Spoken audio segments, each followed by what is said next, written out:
아버지의 무죄를 밝혀내겠어. 반드시.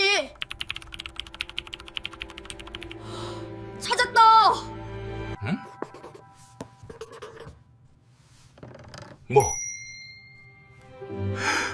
뭐라고?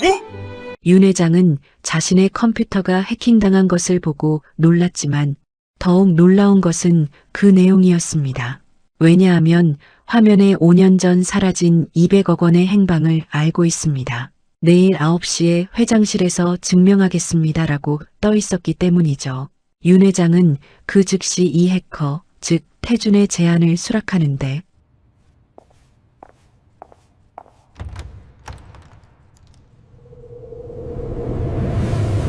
회장실에 들어온 태준을 보고는 모두가 놀랐습니다.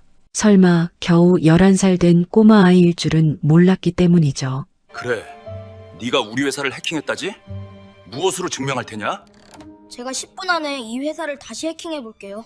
하지만 태준에게는 10분도 필요 없었습니다.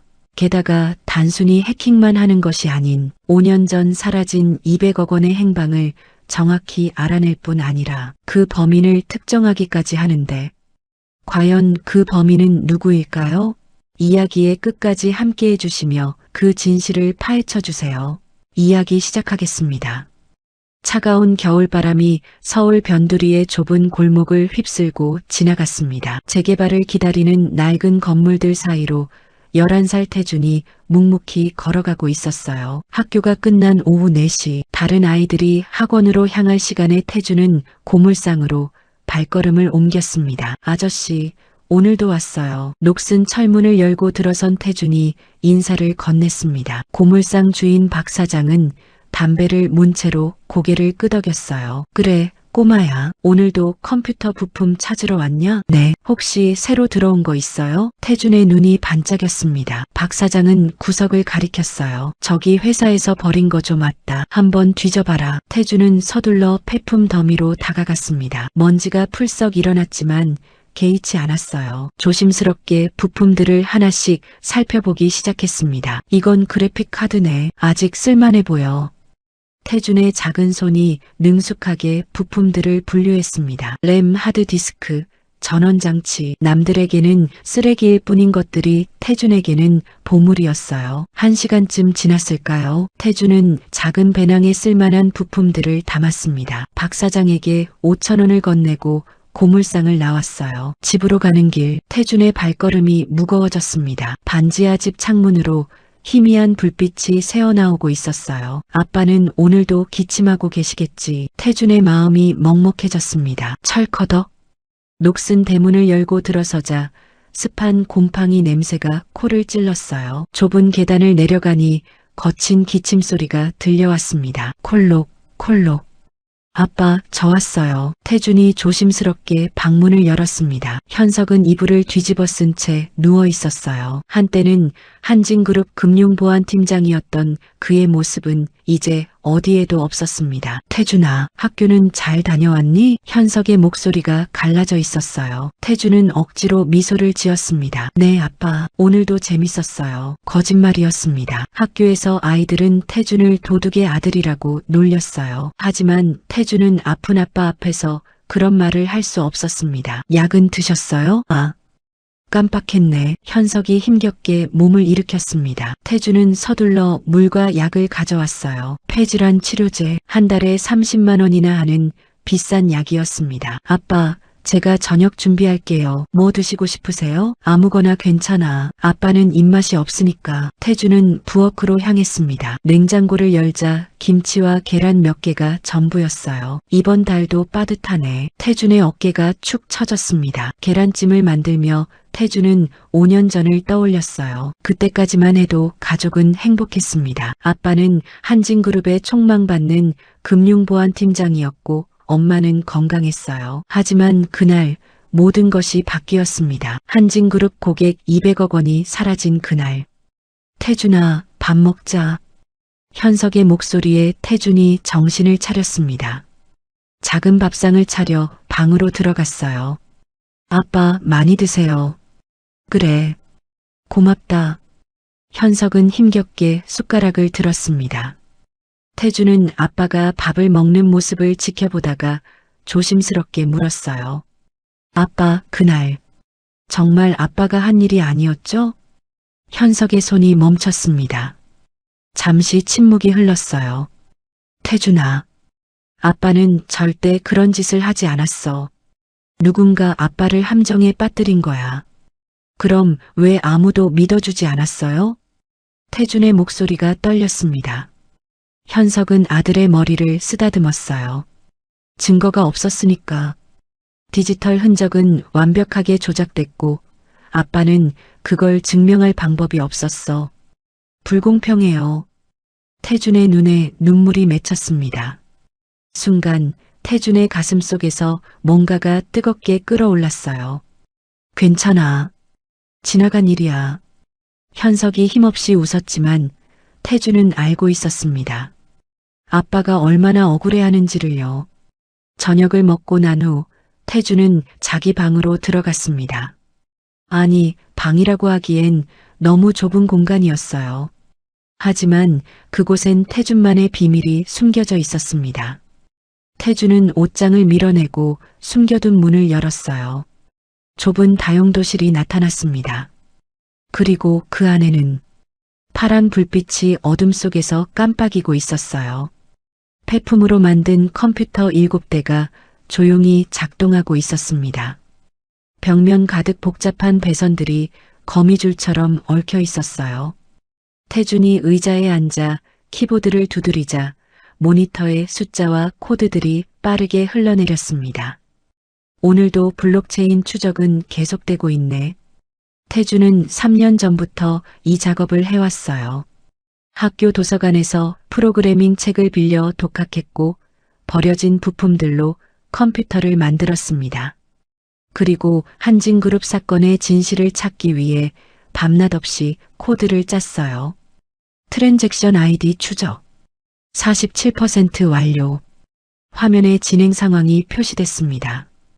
태준의 프로그램은 5년 전 사라진 200억 원의 흔적을 쫓고 있었어요. 블록체인은 모든 거래를 기록합니다. 누군가 지우려 해도 흔적은 남아요. 조금만 더 시간이 있으면 태준의 손가락이 키보드 위를 날아다녔습니다.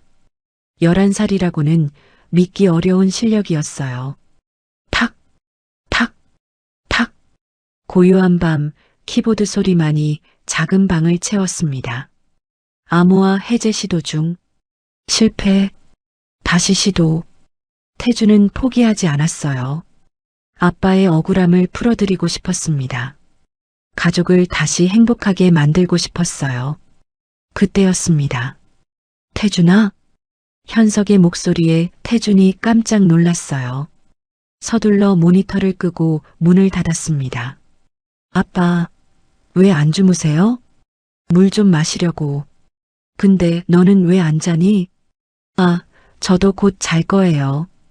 태준이 어색하게 웃었습니다. 현석은 아들을 의심스럽게 바라봤지만 더 묻지 않았어요. 그래, 너무 늦지 말고 자거라. 네, 아빠도 푹 쉬세요.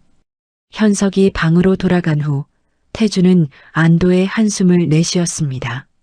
아직은 비밀로 해야 해. 증거를 찾을 때까지는. 태준은 다시 비밀 공간으로 들어갔어요. 모니터를 켜자 놀라운 화면이 나타났습니다. 매칭률 89%, 의심스러운 계좌 발견. 태준의 심장이 빠르게 뛰기 시작했어요. 드디어 단서를 찾은 것일까요? 화면을 자세히 들여다보니 홍콩의 한 계좌로 자금이 흘러간 흔적이 보였습니다. 하지만 더 추적하려면 더 강력한 프로그램이 필요했어요. 내일은 더 좋은 부품을 찾아야겠어. 태준은 결심했습니다. 무슨 일이 있어도 진실을 밝혀내겠다고요. 새벽 2시, 태준은 마지막으로 시스템을 점검하고 비밀 공간을 나왔어요. 침대에 누워 천장을 바라봤습니다. 아빠, 조금만 기다려주세요. 제가 꼭 진짜 범인을 찾아낼게요. 창문 밖으로 차가운 바람 소리가 들렸습니다. 하지만 태준의 가슴속엔 뜨거운 불꽃이 타오르고 있었어요. 그날 밤 태준은 꿈을 꿨습니다. 아빠가 다시 한진그룹으로 돌아가는 꿈을, 엄마가 건강하게 웃는 꿈을, 가족이 다시 행복해지는 꿈을요. 하지만 꿈에서 깨어나면 차가운 현실이 기다리고 있었습니다. 곰팡이 냄새나는 반지하, 기침하는 아빠, 텅 빈 냉장고. 태준은 이불을 꼭 끌어안았어요. 눈물이 베개를 적셨습니다. 울지 마. 난 할 수 있어. 꼭 해낼 거야. 태준은 스스로에게 다짐했습니다. 아침이 밝았습니다. 태준은 평소처럼 일어나 아빠의 아침을 준비했어요. 아빠, 저 학교 갔다 올게요. 그래, 조심해서 다녀와. 현석이 힘없이 손을 흔들었습니다. 태준은 무거운 마음으로 집을 나섰어요. 학교로 가는 길, 태준은 한진그룹 본사 건물을 바라봤습니다. 하늘 높이 솟은 유리 건물이 아침 햇살에 반짝였어요. 저 안 어딘가에 진짜 범인이 있겠지. 태준의 주먹이 꽉 쥐어졌습니다. 그때 거대한 전광판에 뉴스가 나왔어요. 한진그룹 장상무, 완벽한 보안 시스템으로 금융사고지로 달성. 화면 속 장상무가 자랑스럽게 웃고 있었습니다. 태준의 가슴 속에서 분노가 치밀어 올랐어요. 완벽한 보안? 그럼 5년 전 사건은 뭐였어요? 태준은 발걸음을 재촉했습니다. 오늘도 방과 후엔 고물상으로 가야 했어요. 더 많은 부품이 필요했습니다. 시간이 얼마 남지 않은 것 같았거든요. 아빠의 병이 점점 심해지고 있었습니다. 치료비는 갈수록 늘어났고요. 태준은 서둘러야 했어요. 기다려요, 아빠. 제가 꼭 당신의 명예를 되찾아 드릴게요. 11살 소년의 작은 어깨에는 너무나 무거운 짐이 실려 있었습니다. 하지만 태준은 포기하지 않았어요. 폐품 더미 속에서 희망을 찾는 작은 천재. 그의 도전은 이제 막 시작되었습니다. 그날은 유난히 춥고 바람이 많이 불었습니다. 아침 7시 현석은 힘겹게 침대에서 일어났어요. 오늘도 건설 현장으로 가야 했습니다. 몸은 천근만근이었지만 태준의 학비와 생활비를 벌어야 했어요. 아빠, 오늘은 쉬세요. 얼굴이 너무 창백해요. 태준이 걱정스러운 표정으로 아빠를 바라봤습니다. 현석은 억지로 웃으며 아들의 머리를 쓰다듬었어요. 괜찮아. 아빠는 튼튼하니까. 거짓말이었습니다. 기침은 날로 심해졌고 가슴은 쥐어짜듯 아팠어요. 하지만 일을 쉴 수는 없었습니다. 그럼 조심해서 다녀오세요. 태준의 목소리가 떨렸어요. 불안한 예감이 가슴을 짓눌렀습니다. 현석이 집을 나선 후 태준은 학교로 향했어요. 하지만 수업 시간 내내 집중할 수가 없었습니다. 아빠가 괜찮으실까? 창밖을 보니 하늘이 잔뜩 흐려져 있었어요. 마치 무언가 나쁜 일이 일어날 것만 같았습니다. 오후 2시 30분. 수학 시간 중에 태준의 휴대폰이 진동했어요. 모르는 번호였습니다. 평소라면 무시했겠지만 왠지 불안한 마음에 화장실로 나가 전화를 받았어요. 여보세요? 김태준 학생이죠? 저는 서울대병원 응급실입니다.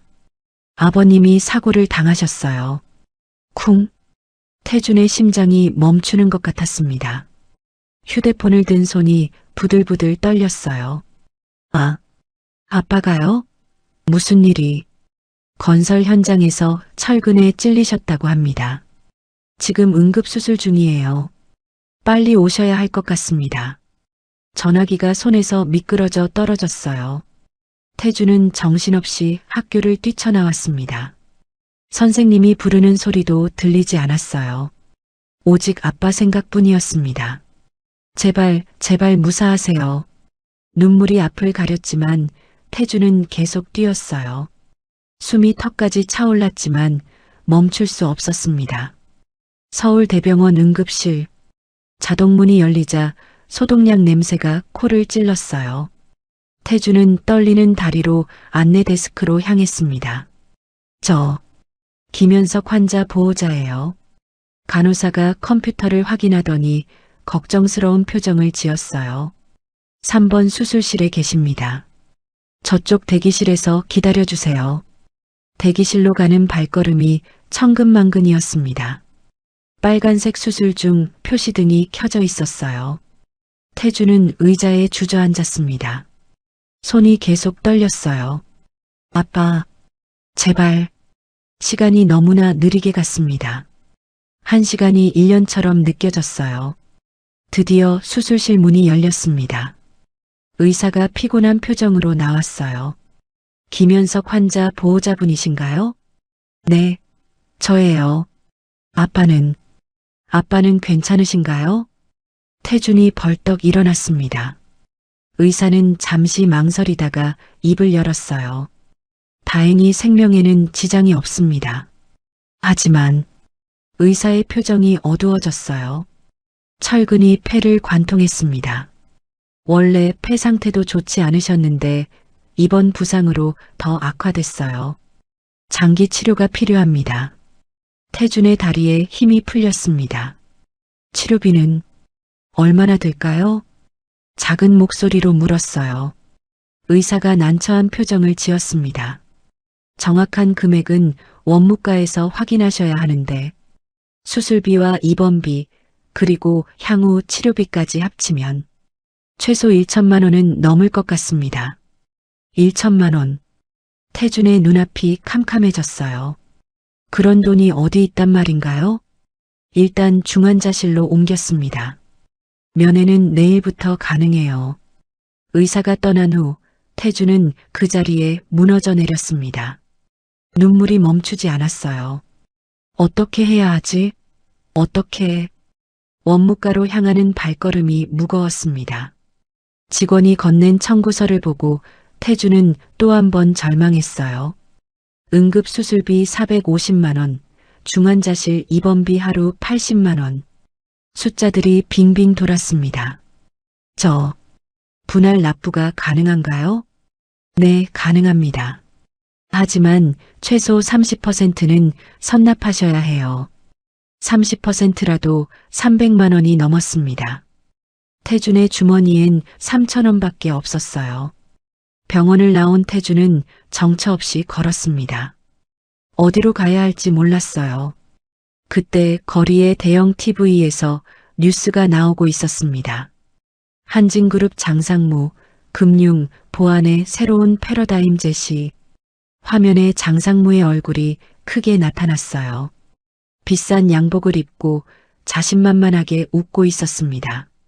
저희 한진그룹은 5년 전 불미스러운 사건 이후 완벽한 보안 시스템을 구축했습니다. 태준의 주먹이 꽉 쥐어졌어요. 당시 내부자의 배신으로 큰 피해를 입었지만 이제는 그런 일이 절대 일어날 수 없습니다. 내부자의 배신? 태준의 가슴속에서 분노가 치밀어 올랐어요. 범죄자들은 반드시 대가를 치르게 됩니다. 정의는 항상 승리하죠. 장상무가 카메라를 똑바로 보며 말했어요. 마치 태준을 보고 있는 것 같았습니다. 정의? 무슨 정의? 태준은 더 이상 참을 수 없었어요. 한진그룹 본사는 병원에서 그리 멀지 않았습니다. 태준은 뛰기 시작했어요. 장상무를 만나야 해. 아빠가 억울하다는 걸 말해야 해. 거대한 유리 건물이 눈앞에 나타났습니다. 태준은 망설임 없이 로비로 들어갔어요. 어린이는 출입이 안 됩니다. 경비원이 태준을 막아섰어요.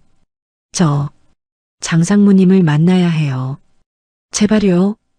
약속이 있으신가요? 아니요. 하지만 정말 중요한 일이에요. 5년 전 사건에 대해. 경비원의 표정이 변했습니다. 나가세요. 여긴 어린이가 올 곳이 아닙니다.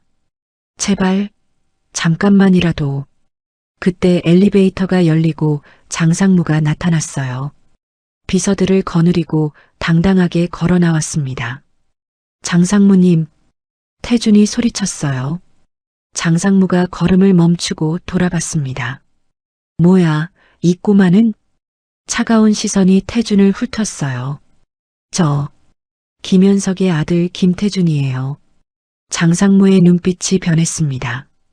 입꼬리가 비웃듯 올라갔어요. 아, 그 도둑의 아들. 태준의 가슴이 찢어지는 것 같았습니다.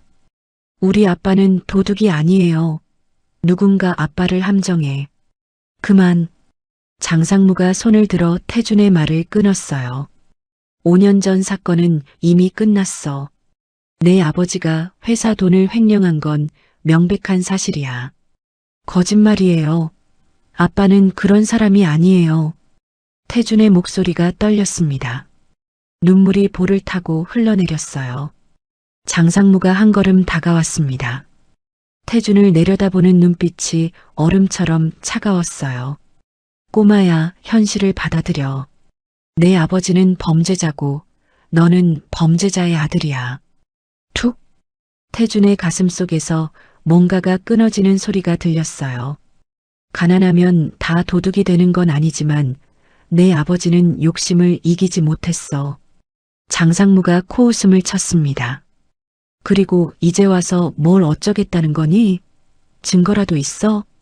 태준이 입을 열려 했지만 아무 말도 나오지 않았어요. 맞아요. 증거가 없었습니다. 아직은. 경비원, 이 아이를 내보내. 장상무가 차갑게 명령했어요. 앞으로 다시는 여기 오지 마. 알겠니? 경비원이 태준의 팔을 잡았습니다. 태준은 끌려가면서도 장상무를 노려봤어요. 언젠가 꼭 진실을 밝힐 거예요. 장상무는 대꾸도 하지 않고 차에 올라탔습니다. 검은색 고급 세단이 매연을 뿜으며 사라졌어요. 태준은 건물 밖으로 쫓겨났습니다. 차가운 바람이 얼굴을 때렸어요. 하지만 태준은 느끼지 못했습니다. 가슴속의 분노가 너무나 뜨거웠으니까요. 범죄자의 아들. 장상무의 말이 계속 머릿속을 맴돌았어요. 태준은 주저앉아 울었습니다. 지나가는 사람들이 이상한 눈으로 봤지만 상관없었어요. 아빠는 병원에 누워있고 치료비는 하늘 높은 줄 모르고 진짜 범인은 떳떳하게 살고 있었습니다. 불공평해. 너무 불공평해. 그때였어요. 태준의 눈빛이 변했습니다. 눈물이 마르고 그 자리에 차가운 결의가 자리 잡았어요. 울고만 있을 순 없어. 태준은 천천히 일어났습니다. 증거가 없다고? 그럼 내가 찾으면 되지. 주먹을 꽉 쥐었어요. 손톱이 손바닥을 파고들었지만 아프지 않았습니다. 장상무, 당신이 무슨 짓을 했는지 내가 밝혀낼 거예요. 태준은 발걸음을 돌렸습니다. 집으로 가는 길이었지만 예전과는 달랐어요. 이제 태준은 목표가 있었습니다. 아빠의 명예를 회복하고 진짜 범인을 찾아내는 것. 그리고 1천만 원이라는 치료비를 마련하는 것. 디지털 세계에서는 나이가 중요하지 않아. 태준은 자신의 실력을 믿었어요. 3년간 혼자 공부하며 쌓은 실력을요. 완벽한 범죄는 없어. 반드시 흔적이 있을 거야. 집에 도착한 태준은 곧장 비밀 공간으로 들어갔습니다. 컴퓨터들이 여전히 조용히 작동하고 있었어요. 파란 불빛이 어둠 속에서 희망처럼 반짝였습니다. 태준은 의자에 앉아 키보드에 손을 올렸어요. 이제부터가 진짜 시작이야. 화면에 코드가 흘러내리기 시작했습니다. 태준의 손가락이 번개처럼 빨랐어요. 한진그룹 금융 시스템. 들어가 보자. 물론 쉽지 않을 거예요. 한진그룹의 보안은 철벽처럼 단단했습니다. 하지만 태준은 포기하지 않았어요. 아니, 포기할 수 없었습니다. 병원 침대에 누워있을 아빠를 생각하니 가슴이 미어졌어요. 아빠, 조금만 기다려주세요. 제가 모든 걸 바로잡을게요. 밤은 깊어갔지만 태준의 눈은 더욱 빛났습니다. 분노와 절망이 결의로 바뀌는 순간이었어요. 11살 소년의 디지털 복수가 시작되는 순간이었습니다. 창밖으로 차가운 바람이 불었지만 태준의 가슴속엔 뜨거운 불꽃이 타올랐어요. 장상무, 당신은 큰 실수를 했어요. 나를 무시한 게 당신의 패착이 될 거예요. 태준은 심호흡을 하고 본격적인 작업에 들어갔습니다. 화면엔 수많은 데이터가 흘렀고 태준의 프로그램은 조금씩 한진그룹의 시스템에 접근하기 시작했어요. 아직은 시작에 불과했지만 태준은 확신했습니다. 언젠가는 반드시 진실을 찾아낼 거라고요.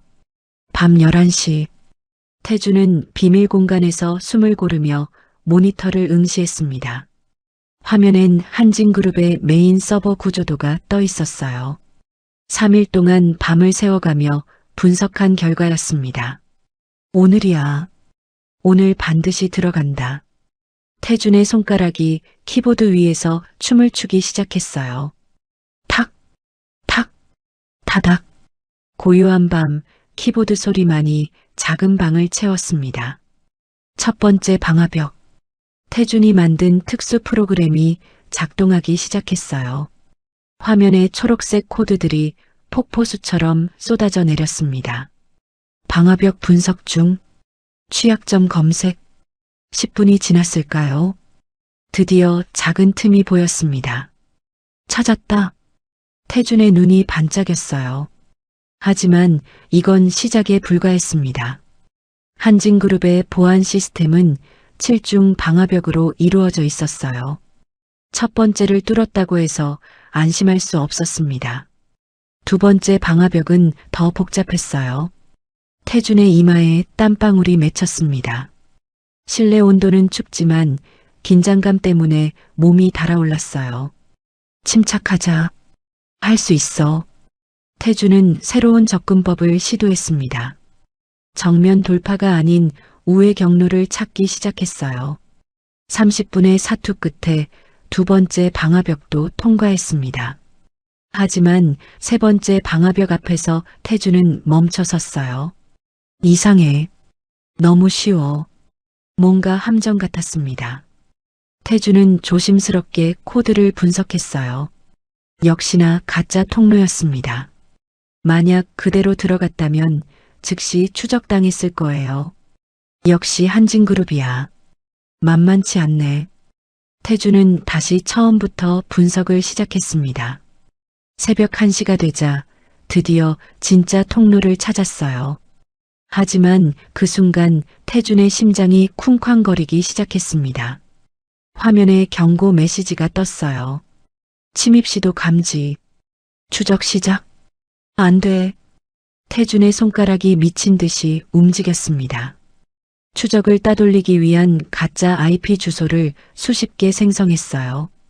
전 세계를 돌고 도는 복잡한 경로를 만들었습니다. 러시아, 브라질, 남아프리카. 추적자들이 길을 잃도록 교란했어요. 5분간의 숨막히는 추격전. 추적 실패. 침입자 위치 불명. 태준은 안도의 한숨을 내쉬었습니다. 등이 땀으로 흠뻑 젖어 있었어요. 하지만 포기할 수 없었습니다.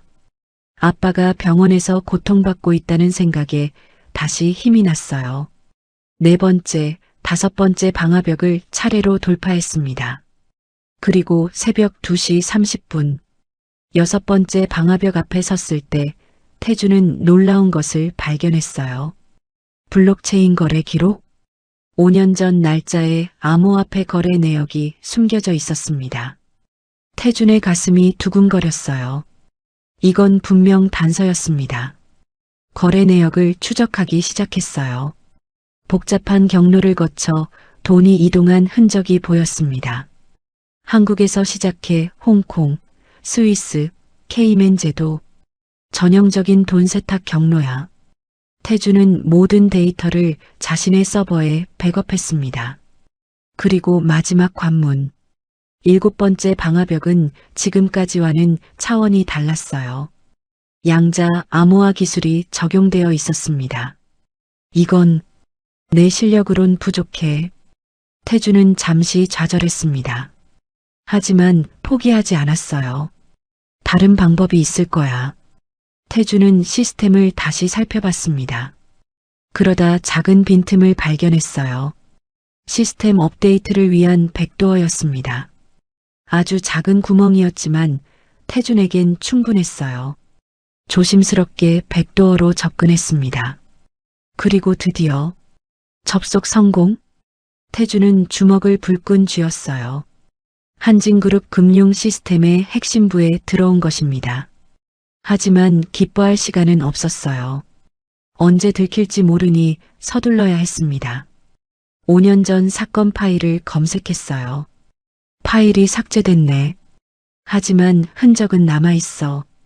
태주는 삭제된 데이터를 복구하기 시작했습니다. 조각난 데이터들을 하나하나 맞춰나갔어요. 30분 후 놀라운 사실이 드러났습니다. 장상무의 아이디로 접속한 기록, 그리고 현석의 아이디가 도용된 정황. 시간대가 완벽하게 일치했어요. 역시 장상무가 범인이었어. 태주는 모든 증거를 수집했습니다. 하지만 이것만으론 부족했어요. 돈이 어디로 갔는지도 알아야 했습니다. 블록체인 추적을 계속했어요. 수많은 거래를 분석하며 돈의 흐름을 쫓았습니다. 그리고 새벽 3시 찾았다. 홍콩의 한 비밀 계좌 187억 원이 잠들어 있었어요. 계좌 소유자는 가명이었지만 태주는 알 수 있었습니다. 거래 패턴과 시간대가 장상무와 일치했으니까요. 태주는 깊은 숨을 들이쉬었습니다. 이제 무엇을 해야 할까요? 경찰에 신고. 하지만 11살 아이의 말을 누가 믿어줄까요? 게다가 불법 해킹으로 얻은 정보였습니다. 태주는 다른 방법을 생각했어요. 직접 만나서 증명하는 수밖에. 위험한 도박이었습니다. 하지만 다른 선택지가 없었어요. 태주는 메시지를 작성하기 시작했습니다. 수신자는 2곳, 한진그룹 회장실과 보안관제센터. 손가락이 떨렸어요. 이 메시지를 보내면 돌이킬 수 없습니다. 할 수 있어. 아빠를 위해서라면. 태주는 엔터키를 눌렀습니다. 메시지 전송 완료. 화면에 확인 메시지가 떴어요. 메시지 내용은 간단했습니다. 5년 전 사라진 200억 원의 위치를 알고 있습니다. 내일 오전 9시 회장실에서 증명하겠습니다. 그 진실을 아는 자. 태주는 시스템에서 빠져나왔어요. 모든 흔적을 지우고 연결을 끊었습니다. 그리고 의자에 기대어 천장을 바라봤어요. 내일이면 모든 게 결정되겠지. 두려움과 기대감이 뒤섞였습니다. 하지만 후회는 없었어요. 한편 한진그룹 보안관제센터. 새벽 3시 5분 경보음이 울렸습니다. 뭐야 이게? 당직을 서던 김대리가 화면을 확인했어요. 비상 메시지? 내용을 읽은 김대리의 얼굴이 하얗게 질렸습니다. 팀장님, 큰일 났습니다. 보안팀장이 황급히 달려왔어요. 무슨 일이야? 이것 좀 보세요. 메시지를 본 팀장의 표정도 굳어졌습니다. 즉시 장상무님께 보고해. 새벽 3시인데요. 상관없어. 이건 비상사태야. 5분 후 장상무의 집. 전화벨이 요란하게 울렸어요. 장상무가 짜증스럽게 전화를 받았습니다. 뭐야, 이 시간에. 장상무님, 큰일 났습니다. 누군가 우리 시스템에 침입했어요. 장상무가 벌떡 일어났습니다. 뭐, 그게 무슨 소리야? 5년 전 사건에 대한 메시지를 보냈습니다. 내일 9시에 회장님을 만나겠다고. 장상무의 얼굴이 새파랗게 질렸어요. 손에 든 전화기가 바들바들 떨렸습니다. 추적은 실패했습니다. 너무 교묘하게 숨었어요. 장상무는 침대 끝에 주저앉았습니다. 설마 들킨 건가? 식은땀이 등줄기를 타고 흘렀어요. 일단 내가 들어갈 테니 비상대기에. 전화를 끄는 장상무는 떨리는 손으로 물을 마셨습니다. 아니야. 불가능해. 내가 얼마나 완벽하게 처리했는데. 하지만 불안감은 사라지지 않았어요. 새벽 4시 윤 회장의 자택. 비서실장이 조심스럽게 노크했습니다. 회장님, 긴급 보고가 있습니다.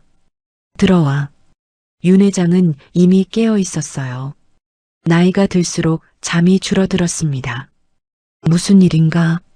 본사에 이상한 메시지가 도착했습니다. 윤 회장이 메시지를 읽었어요.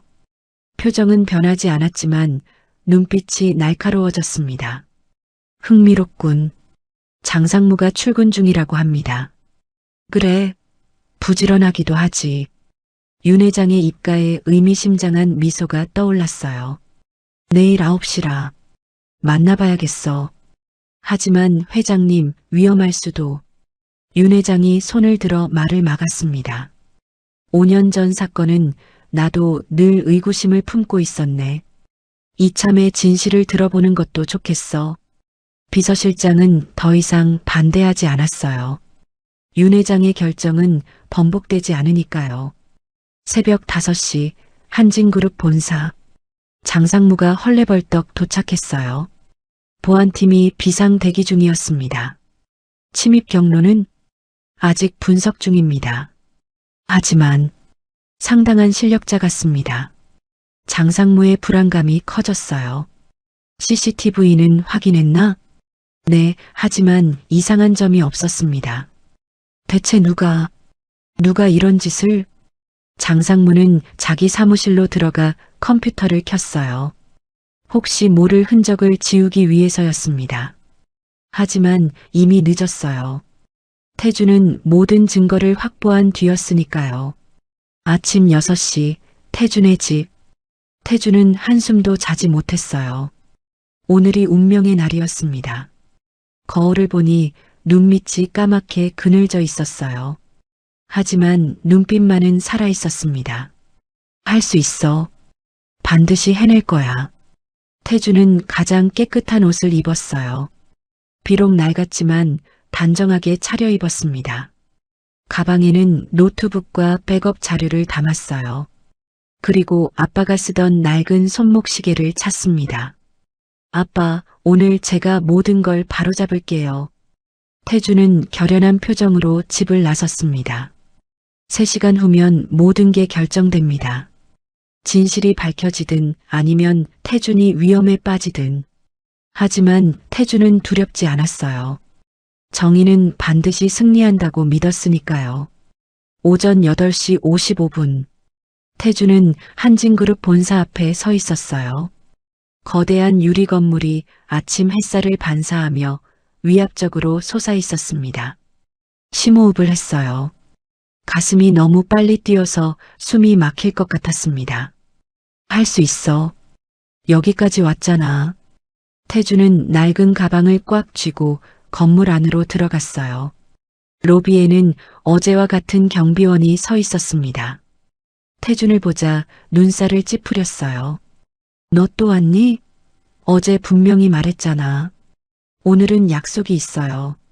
태준이 당당하게 말했습니다. 경비원이 코웃음을 쳤어요. 약속? 누구랑? 윤 회장님이랑요. 경비원의 표정이 변했습니다. 설마 하는 표정으로 전화기를 들었어요. 비서실입니까? 여기 어린아이가 회장님과 약속이 있다고 하는데. 네, 정말요?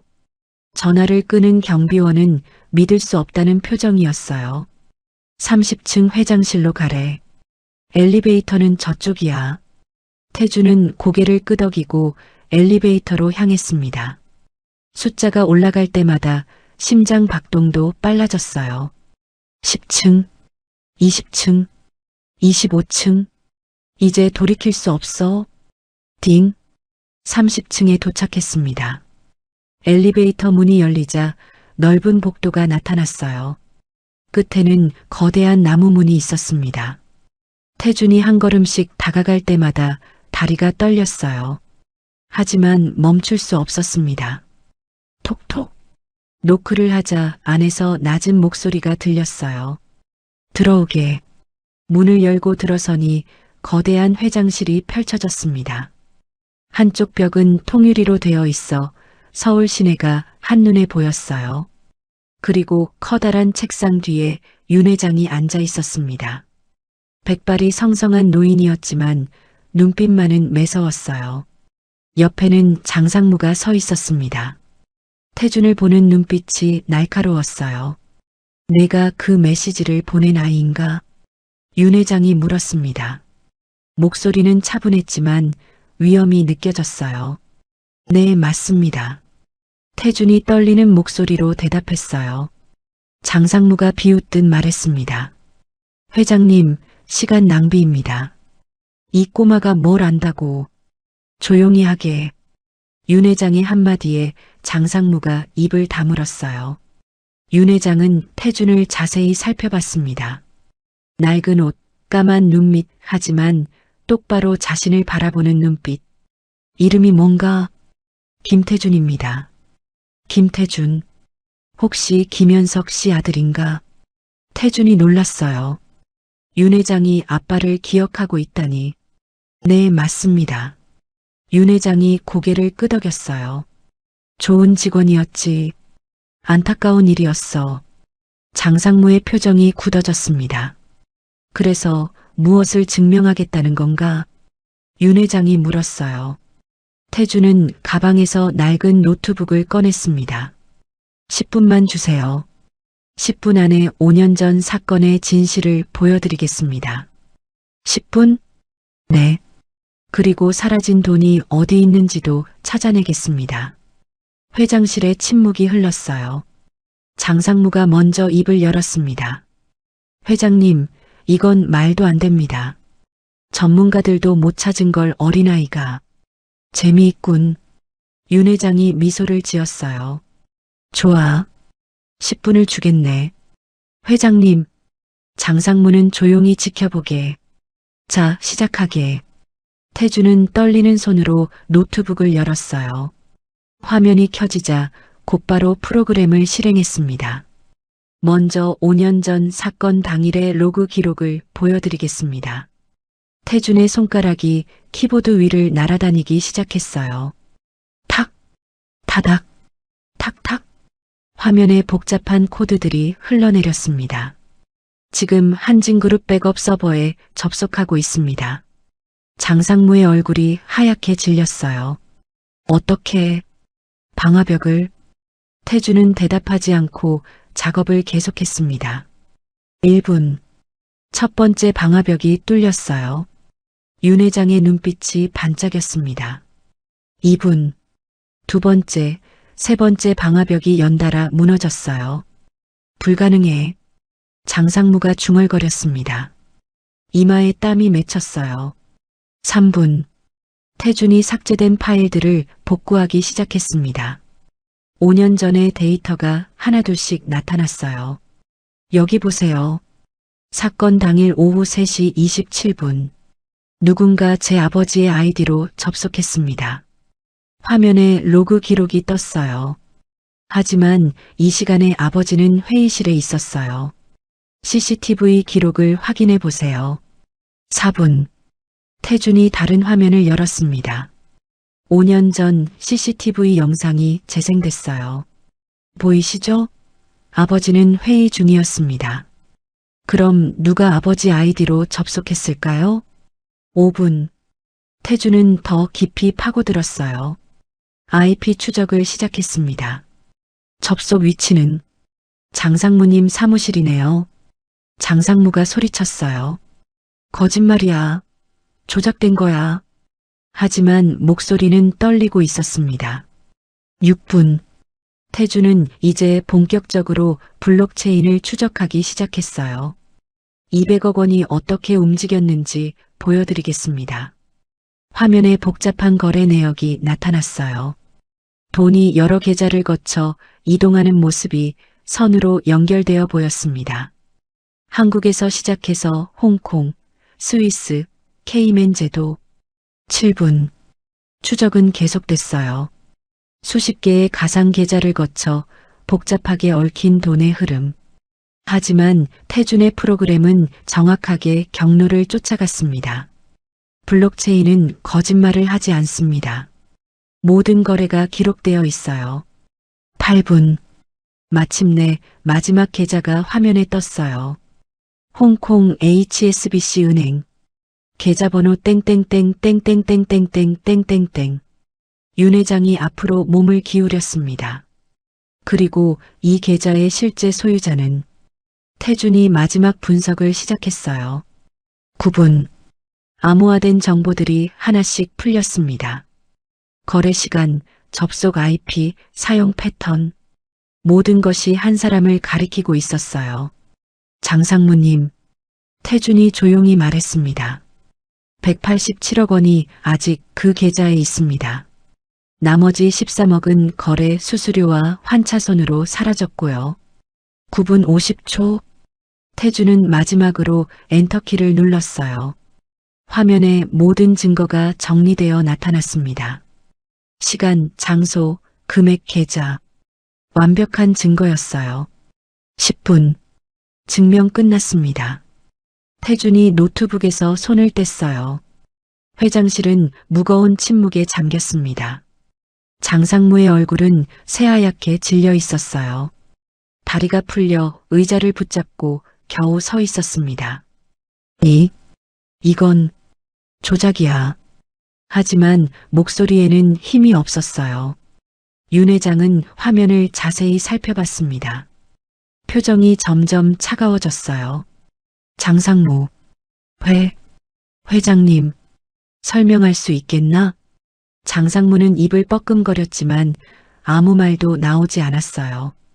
태준이 말했습니다. 아직 한 가지 더 있습니다. 노트북을 다시 두드리자 새로운 화면이 떴어요. 어젯밤 장상무님이 그 계좌에 접속한 기록입니다. 제가 메시지를 보낸 직후에요. 장상무가 무릎을 꿇었습니다. 회장님, 저는 충분해. 윤 회장이 전화기를 들었어요.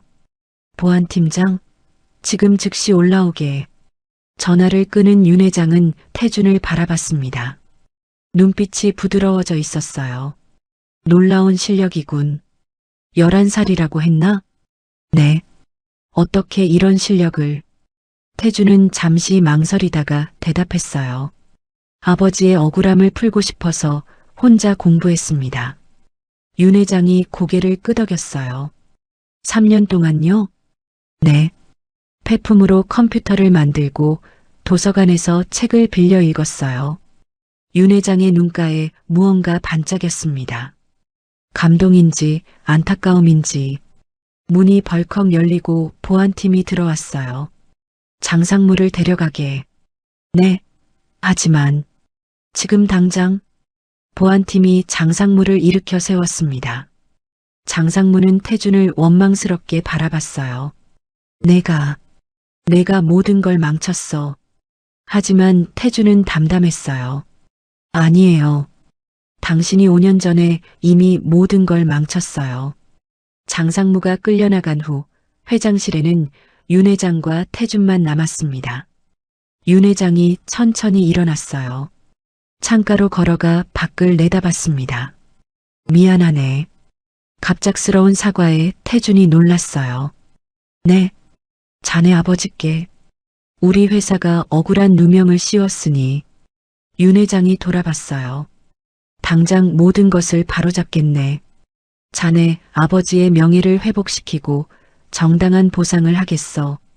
태준의 눈에 눈물이 맺혔습니다. 드디어 해냈어요. 감사합니다. 정말 감사합니다. 태준이 깊이 고개를 숙였어요. 그런데 한 가지 부탁이 있습니다.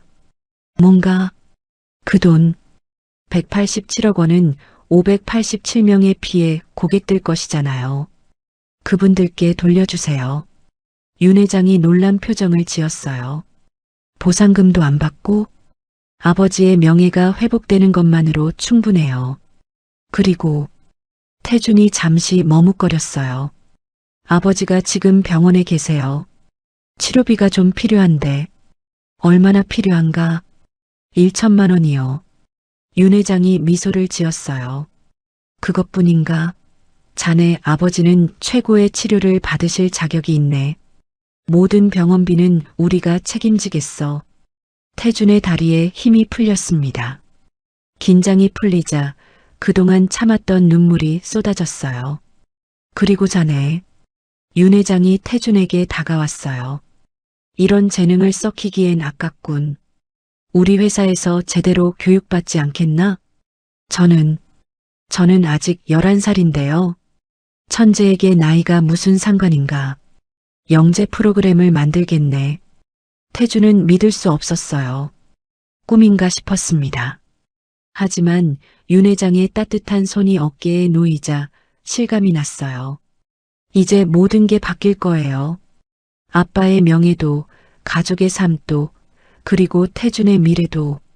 정의는 결국 승리했습니다. 윤 회장 사무실의 공기가 무겁게 가라앉아 있었습니다. 태준은 노트북 화면을 가리키며 말을 이었어요. 이제 5년 전 그날 밤에 정확히 무슨 일이 있었는지 보여드리겠습니다. 윤 회장이 의자에 깊이 기대어 앉았습니다. 날카로운 눈빛으로 화면을 응시했어요. 태준의 손가락이 다시 키보드 위를 춤추기 시작했습니다. 제가 지난 3일 동안 복구한 데이터예요. 누군가 완전히 삭제했다고 생각했겠지만 화면에 새로운 창이 떴어요. 5년 전의 이메일과 메신저 대화 내용이었습니다. 디지털 세계에서는 완전한 삭제란 없습니다. 흔적은 반드시 남아요. 첫 번째 이메일이 화면에 나타났습니다. 발신자 섀도우 드래곤, CN, 수신자 J, 창골뱅이 한진 인터널, KR, 제목 준비 완료, 섀도우 드래곤, 중국의 유명한 해커 조직이에요. 태준이 설명했어요. 윤 회장의 표정이 굳어졌습니다. 장상무가 해외 해커들과 거래를? 네. 여기 대화 내용을 보세요. 태준이 메신저 로그를 열었어요. 2020년 3월 15일 22시 47분. 섀도우 드래곤 시스템 분석 완료. 김현석 아이디로 접근 가능. J. 챙 좋아. 내일 오후 3시 정각에 시작해. 섀도우 드래곤 보안팀장 컴퓨터는 이미 감염시켰음. J. 챙 완벽해. 200억 준비됐나? 섀도우 드래곤 당신이 만든 가짜 계좌들로 분산 완료. 태준의 목소리가 떨렸어요. 아빠가 얼마나 치밀한 함정에 빠졌는지 알 수 있었습니다. 더 있어요.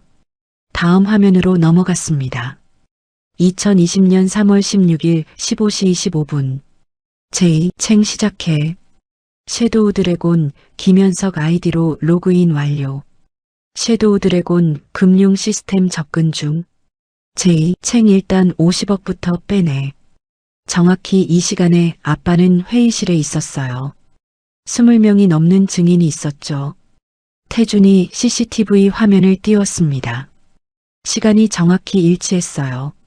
하지만 시스템 로그에는 아빠 아이디로 접속한 기록만 남았습니다. 윤 회장이 주먹을 꽉 쥐었어요. 교묘한 놈들. 태준은 더 깊은 데이터를 꺼냈습니다. 장상무님의 개인 서버에서 찾은 파일이에요. 화면에 엑셀 파일이 열렸습니다. 587명의 고객 명단과 피해 금액이 정리되어 있었어요. 왜 하필 이 고객들이었을까요? 알고 보니 태준이 다른 파일을 열었어요. 모두 해외 거주자거나 고령자였어요. 즉시 문제를 제기하기 어려운 사람들이죠. 윤 회장의 얼굴이 붉어졌습니다. 분노가 끓어오르는 게 보였어요. 그런 교활한 방법으로 아직 끝이 아니에요. 태준이 새로운 프로그램을 실행했습니다. 특별히 만든 추적 프로그램이었어요. 이 프로그램은 5년 전에 사용된 디지털 흔적을 찾아내요. 그리고 화면에 빨간 점들이 나타나기 시작했습니다. 지금 이 건물 안에 그 흔적이 남은 기기가 있네요. 뭐라고? 3층 장상무 사무실. 태블릿 PC예요. 태준이 실시간으로 스캔을 시작했어요. 비빅, 비빅. 찾았습니다. 장상무님 태블릿에 5년 전 해킹 프로그램의 흔적이 그대로 남아 있어요. 화면에 증거가 선명하게 나타났습니다. 섀도우 드래곤이 만든 악성 코드, 김현석 아이디를 도용한 프로그램, 200억을 빼돌린 스크립트, 모든 것이 장상무의 태블릿에 잠들어 있었어요. 윤 회장이 벌떡 일어났습니다. 즉시 그 태블릿을 압수해 비서가 황급히 뛰어나갔어요. 태준은 마지막 화면을 열었습니다. 그리고 이건 제가 어젯밤에 발견한 거예요. 중국 공안의 수배 명단이었습니다. 섀도우 드래곤 조직원들의 사진과 함께 6개월 전에 체포됐어요. 그리고 자백했죠. 한국의 제이라는 인물과 거래했다고. 제이, 장상무님의 이니셜이죠. 순간 사무실 문이 벌컥 열렸습니다. 경찰들이 들어왔어요. 뒤따라 금융감독원 직원들도 보였습니다. 어떻게? 윤 회장이 놀란 표정으로 태준을 봤어요. 태준이 조용히 말했습니다.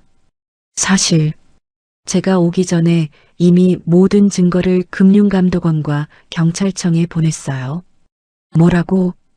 혹시라도 증거가 사라질까 봐서요. 그리고 태준이 시계를 봤어요. 9시 35분. 지금쯤 장상무님을 체포하러 갔을 거예요. 바로 그때 윤 회장의 전화가 울렸습니다. 네, 보안팀장. 전화를 받은 윤 회장의 표정이 변했어요.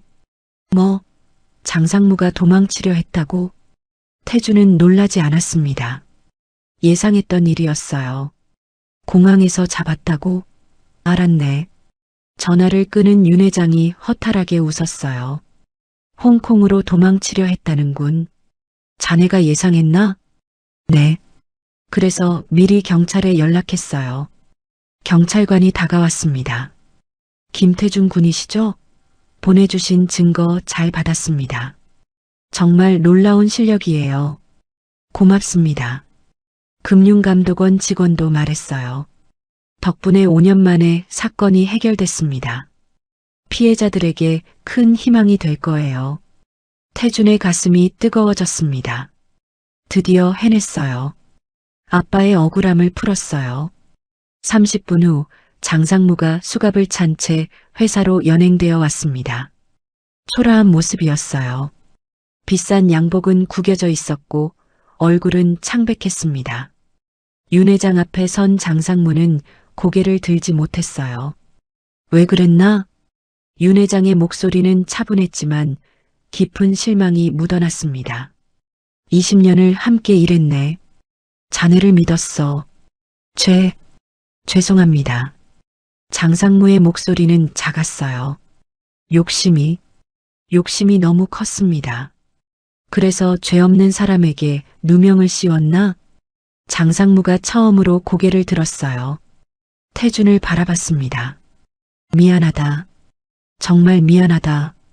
하지만 태준은 차갑게 말했어요. 저한테 사과하지 마세요. 아빠한테 하세요. 그리고 587명의 피해자들에게도. 장상무의 눈에서 눈물이 흘렀습니다. 하지만 이미 늦었어요. 데려가. 경찰이 장상무를 끌고 나갔습니다. 무거운 침묵이 흘렀어요. 윤 회장이 창밖을 바라보며 말했습니다. 사람의 욕심이 얼마나 무서운지 다시 한번 깨닫는군. 그리고 태준을 돌아봤어요. 자네 덕분에 큰 잘못을 바로잡았네. 진심으로 감사하네. 윤 회장이 깊이 고개를 숙였습니다. 한국 최고 기업의 회장이 11살 소년에게 고개를 숙인 거예요. 태준이 당황했습니다. 아니에요. 제가 할 일을 했을 뿐이에요. 아니야. 용기가 필요한 일이었어. 윤 회장이 비서에게 지시했어요. 당장 언론에 공식 발표해. 5년 전 사건의 진실을. 그리고 김현석 씨의 완전한 무죄를. 네, 회장님. 그리고 피해 고객들에게 즉시 연락해 내일까지 전액 배상하도록. 태준의 눈이 빛났어요. 정말요? 당연하지. 우리 회사가 저지른 잘못이니까. 그때 태준의 휴대폰이 울렸습니다. 병원 번호였어요. 여보세요? 김태준 군? 아버님이 깨어나셨어요. 태준의 눈에 눈물이 고였습니다. 정말요? 아빠가? 네, 의식이 돌아오셨고 상태도 안정적이에요. 면회 가능합니다. 태준은 더 이상 참을 수 없었어요. 눈물이 볼을 타고 흘러내렸습니다. 가야겠군. 윤 회장이 따뜻하게 말했어요. 차를 준비하겠네. 그리고 윤 회장이 봉투를 건넸습니다. 작은 성이야. 거절하지 말게. 이건 자네가 해준 일에 비하면 아무것도 아니야. 봉투 안에는 수표가 들어있었어요. 1억 원. 태준이 놀라서 되돌려주려 했지만 윤 회장이 막았어요. 자네 실력을 키우는데 써주게. 그리고 아버지 간병에도 필요할 거야. 감사합니다. 정말 감사합니다. 태준은 연신 고개를 숙였어요. 15분 후 서울대병원. 태준은 뛰듯이 병실로 향했습니다. 문을 열자 침대에 누운 현석이 보였어요. 여전히 창백했지만 눈을 뜨고 있었습니다. 아빠, 태준아. 현석의 목소리는 약했지만 분명했어요. 태준은 아빠의 손을 꼭 잡았습니다. 아빠, 해냈어요. 진짜 범인을 찾았어요. 현석의 눈이 커졌어요. 뭐라고? 장상무가 범인이었어요. 모든 증거를 찾았고 경찰에 체포됐어요. 현석의 눈에서 눈물이 흘렀습니다. 정말이니? 정말로? 네. 윤 회장님이 직접 사과하셨어요. 아빠의 명예를 완전히 회복시켜준대요. 현석은 말을 잇지 못했어요. 5년간의 억울함이 한순간에 풀리는 기분이었습니다. 어떻게, 내가 어떻게, 말하자면 길어요. 일단 중요한 건 이제 아빠는 죄인이 아니에요. 부자는 서로를 꼭 끌어안았습니다. 병실 창밖으로 따뜻한 햇살이 들어왔어요. 5년간의 긴 겨울이 끝나고 드디어 봄이 온 것 같았습니다. 그날 저녁 뉴스에 대서특필됐어요. 한진그룹 200억 횡령 사건, 5년 만에 진실 밝혀져. 11살 천재 해커, 아버지의 누명 벗겨. 진범은 장상무, 중국 해커와 공모. 온 나라가 이 사건에 주목했습니다. 태준의 이야기는 많은 사람들에게 감동을 주었어요. 정의를 위해 포기하지 않은 작은 영웅의 이야기였으니까요. 사건이 해결된 지 일주일이 지났습니다. 현석은 서울대병원 VIP 병실로 옮겨졌어요. 한진그룹에서 최고의 의료진을 배치했습니다. 아빠, 오늘 기분은 어때요? 태준이 과일 바구니를 들고 병실로 들어왔어요. 현석의 얼굴에는 오랜만에 생기가 돌았습니다. 많이 좋아졌어. 이제 숨 쉬는 것도 한결 편해. 현석의 목소리가 전보다 훨씬 또렷했어요. 그때 병실 문이 열리고 의사가 들어왔습니다. 김현석님, 좋은 소식이 있습니다. 의사의 얼굴에 미소가 가득했어요. 수술 날짜가 잡혔어요. 다음 주 월요일입니다. 미국에서 최고의 폐 전문의가 직접 오신대요. 태준의 눈이 반짝였습니다. 정말요? 아빠가 완전히 나을 수 있는 거예요? 네. 성공률이 90% 이상입니다. 수술 후엔 예전처럼 건강하게 생활하실 수 있을 거예요.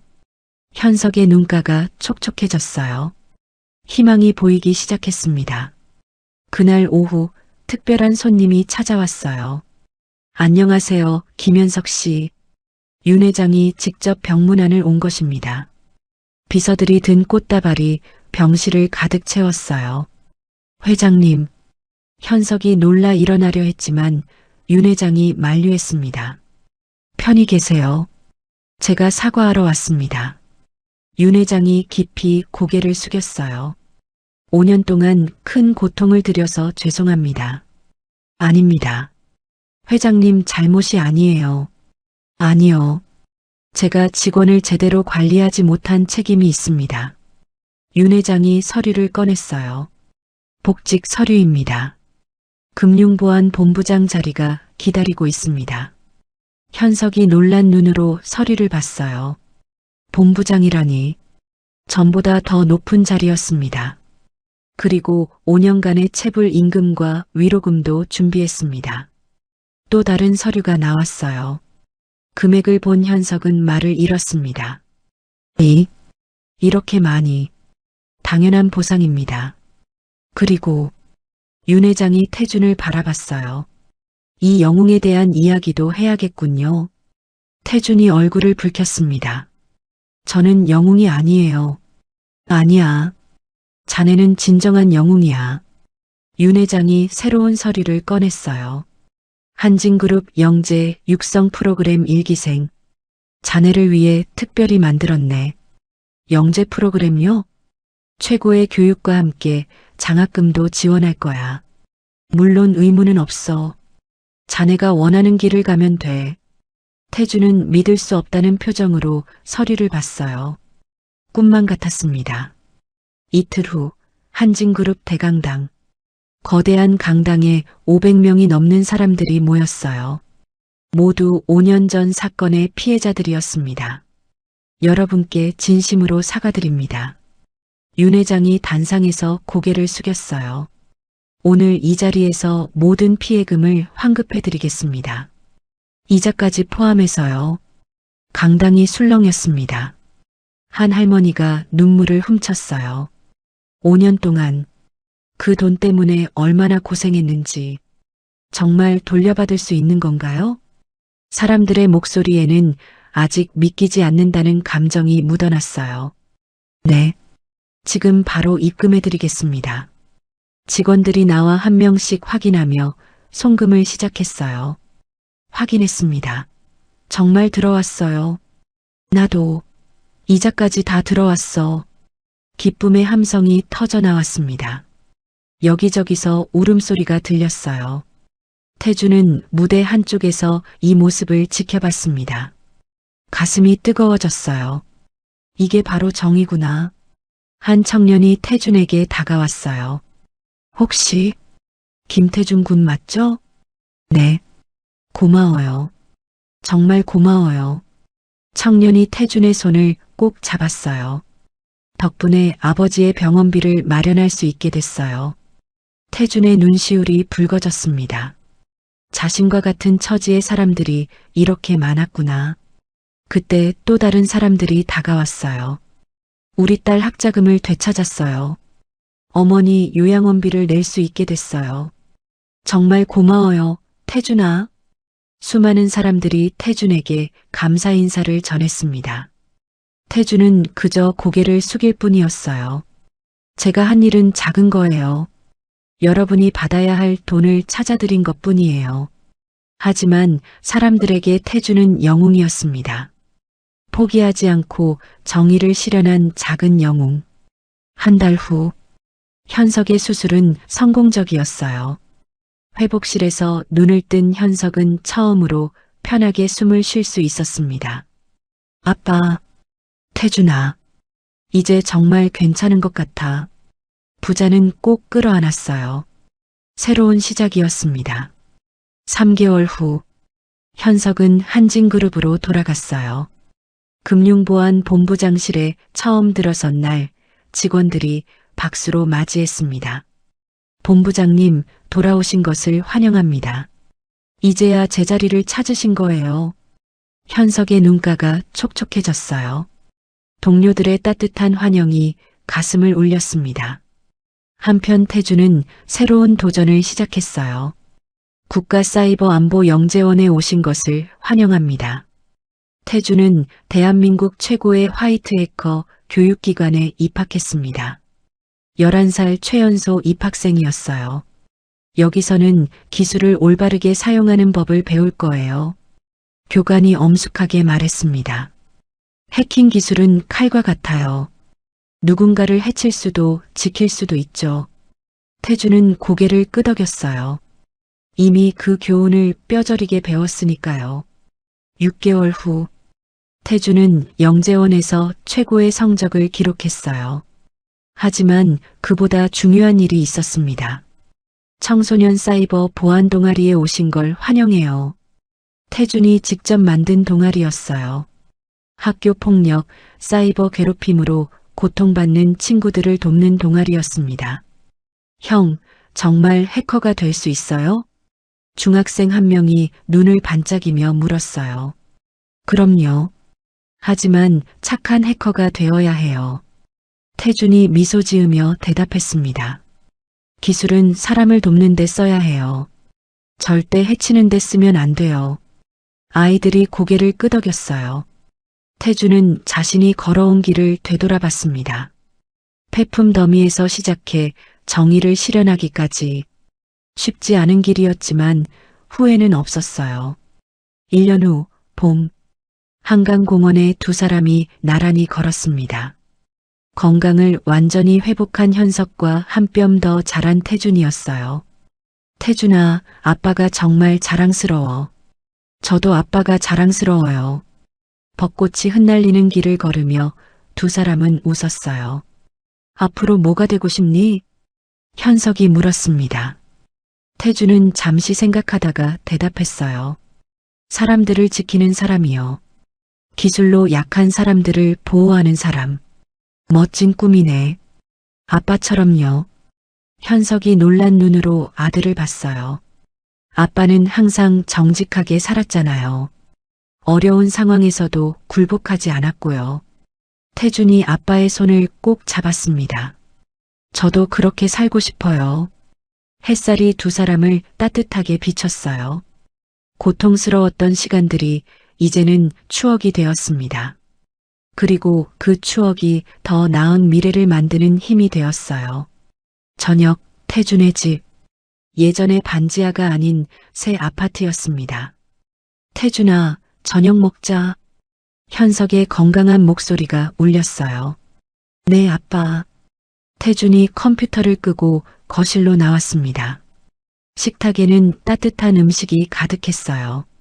오늘 동아리는 어땠니? 좋았어요. 새로운 친구들이 많이 왔어요. 다들 좋은 길로 인도해줘. 그럼요. 제가 배운 걸 나누는 게 제일이잖아요. 두 사람은 마주보며 웃었습니다. 창밖으로 서울의 야경이 반짝였어요. 어둠 속에서 빛나는 불빛들처럼 태준의 이야기는 많은 이들에게 희망이 되었습니다. 기술은 정의를 위해 사용되어야 한다는 신념. 그 신념은 계속해서 퍼져나갈 것입니다. 태준이 만든 작은 물결이 큰 파도가 되어 더 많은 사람들을 지키는 방패가 되어 그렇게 새로운 시작은 계속되었습니다. 정의는 늦을 수 있지만 결코 오지 않는 것은 아니라는 것을, 포기하지 않으면 반드시 진실은 밝혀진다는 것을 11살 소년이 온 세상에 증명한 것입니다.